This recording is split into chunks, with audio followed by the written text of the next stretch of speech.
Tom Macready was 40 years old the first time a woman collapsed at his door. He'd been mending the windmill when he saw her horse stumble near his fence line. The rider pitched forward, then sideways, hitting the dry Texas earth like a sack of grain. By the time he reached her, the bay was foaming at the mouth, and the woman lay still as death in her torn city dress. Victoria Sterling. That's what the papers in her saddlebag said, but papers could lie, and Tom had learned not to trust much in this world except the sunrise and his cattle.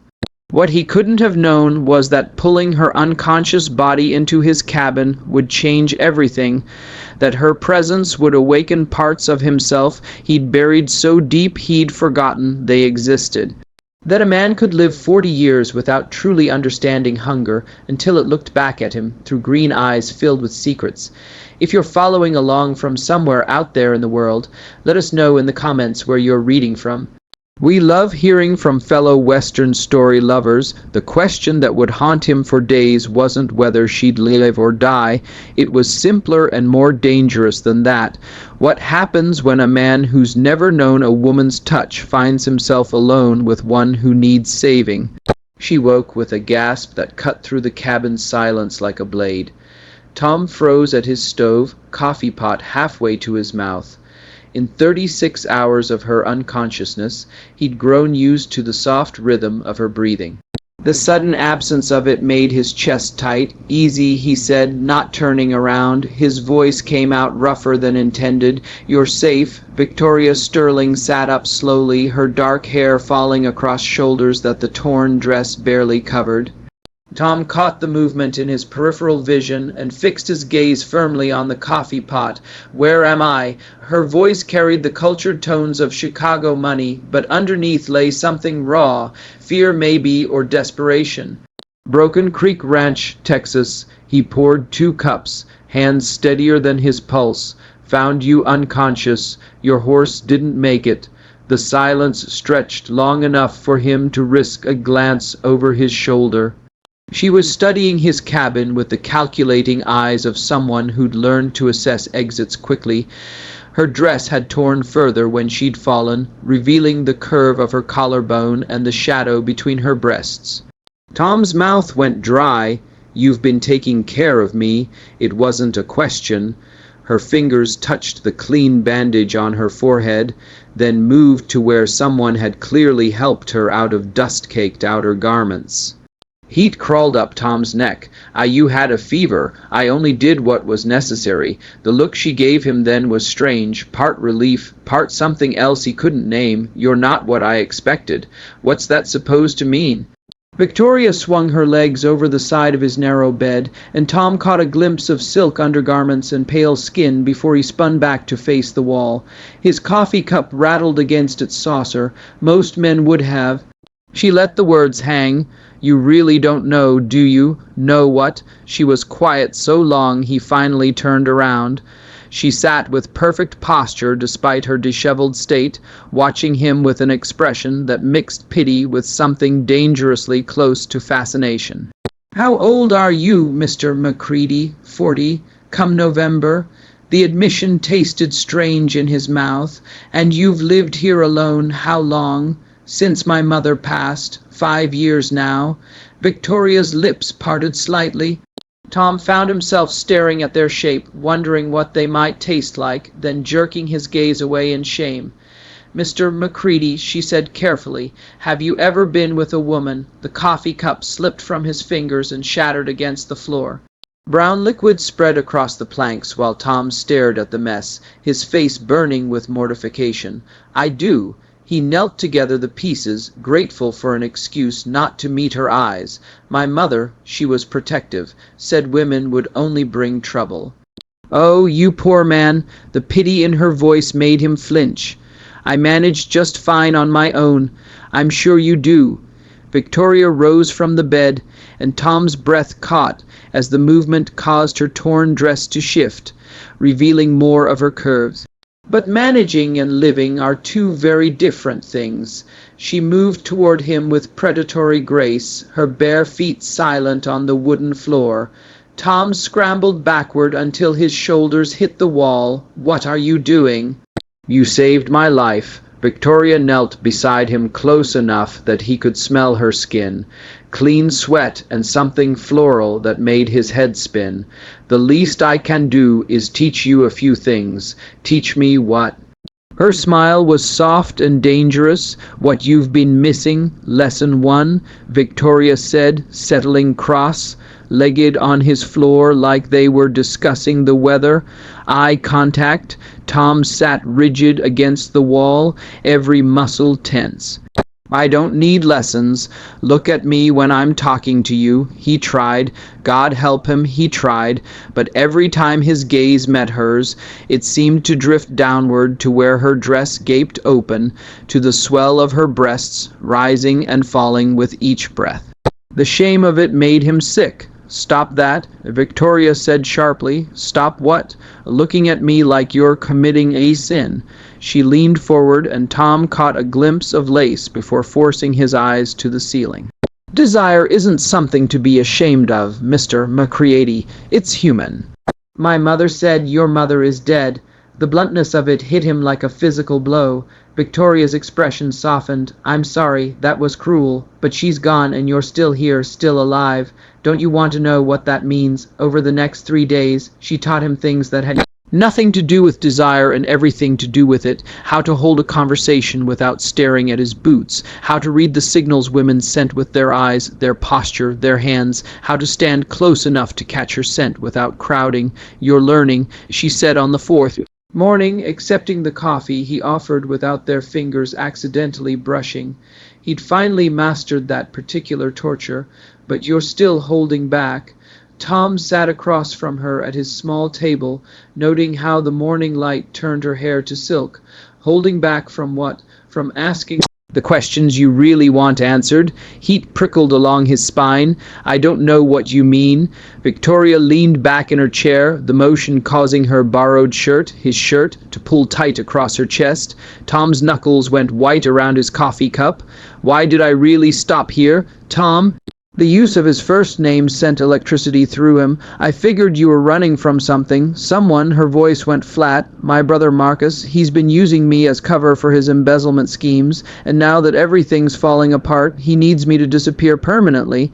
He wants to kill you eventually. First, he'll try to convince everyone I'm the real criminal, that I seduced investors, stole their money, broke their hearts."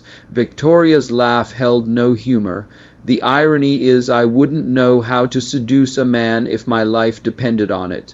Tom set down his cup carefully. "I find that hard to believe, do you?" She tilted her head, studying him. "What would you do if I tried to seduce you right now?" The question hung between them like a loaded gun.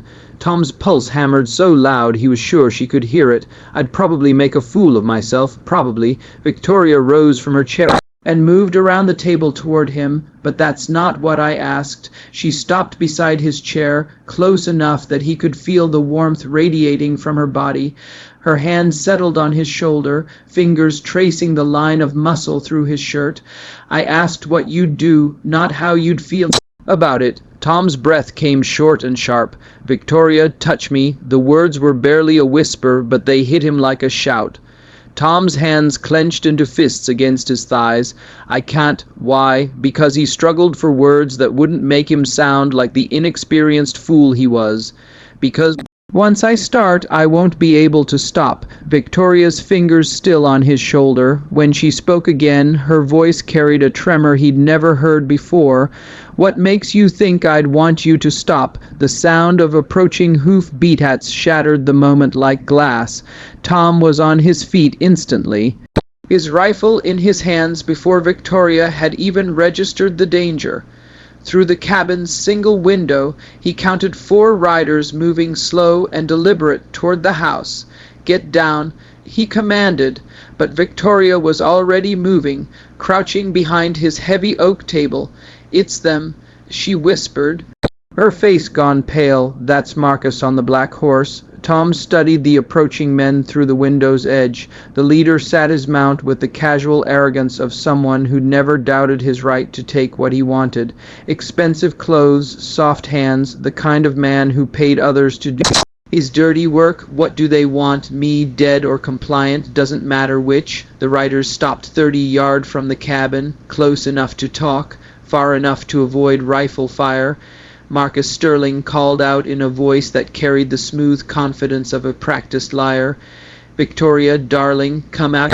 Now this has gone on long enough. Tom moved to the window, rifle visible. "You're not welcome here, and you are." Marcus's laugh was cold. "Just a lonely rancher who got lucky when my sister rode up looking for comfort. She's good at that, making men feel special, right before she empties their bank accounts." "That's not true," Victoria hissed, but Tom could see the doubt creeping into her expression. How well did she really know herself? How well did he know her? "Think about it, cowboy," Marcus continued.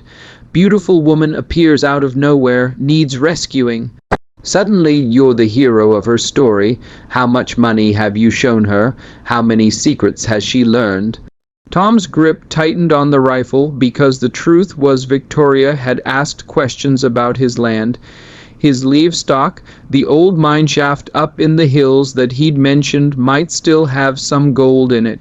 "Tom," Victoria's voice was barely audible, "you can't possibly believe." "Toss out your weapons," Marcus shouted, "and send my sister out. Do that and nobody has to get hurt." One of the other riders shifted in his saddle and Tom caught the glint of sunlight on steel. They were armed and positioned to cover all approaches to the cabin. Professional work. "How many bullets you got in that rifle, cowboy?" Marcus called. "4 men out here and we've got all day." Victoria moved beside him, her breath warm against his ear. "There's something I need to tell you about that gold mine." Tom's blood went cold. "What about it?" "I may have sent a telegraph to my lawyer in Chicago. Told him about it as proof I was safe, that I had found someone trustworthy." Her voice cracked. "Tom, I think I led them right to you." Outside, Marcus was growing impatient. "Last chance, Victoria. Come out now or we come and shoot him."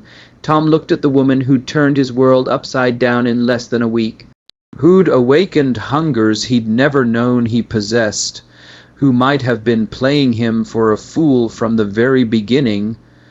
"Why should I trust you?" he asked quietly. Victoria met his eyes without flinching.